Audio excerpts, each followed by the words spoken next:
8000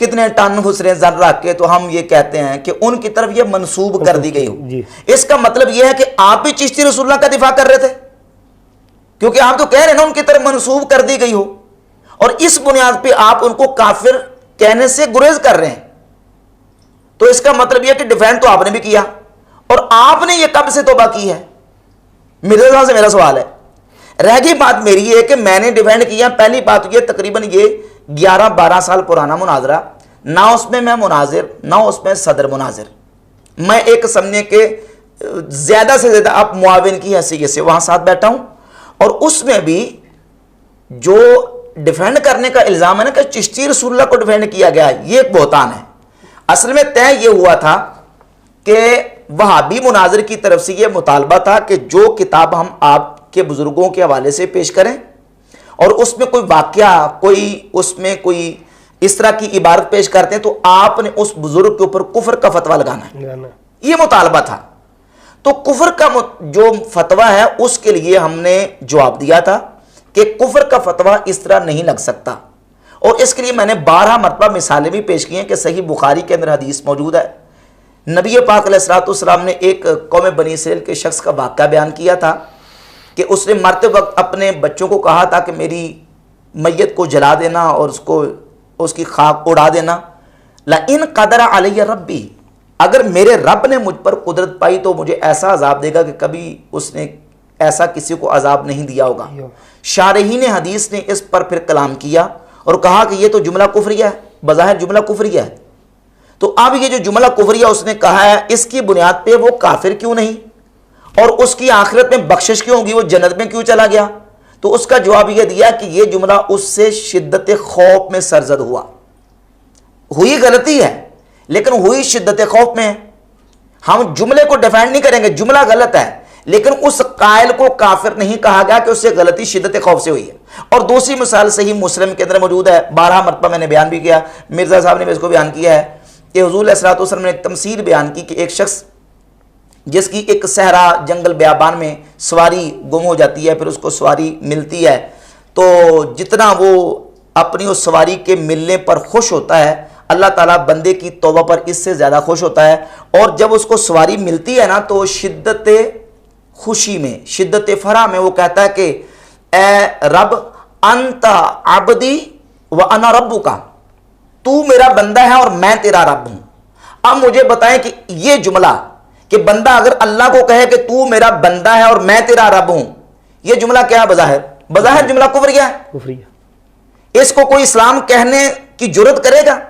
نہیں کرے گا. لیکن اس حدیث کے اندر موجود ہے کہ اخطا من شدت الفرح, اس سے یہ غلطی اور خطا ہوئی ہے شدت فرح میں, یعنی خوشی کی شدت میں وہ اپنے حواس کھو بیٹھا اور اس سے یہ جملہ سرزد ہوا ہے. جملے کو ہم ڈینائی کریں گے, جملے کی نفی کریں گے, لیکن اس جملے کی بنیاد کے اوپر اس شخص پر کفر کا فتویٰ نہیں.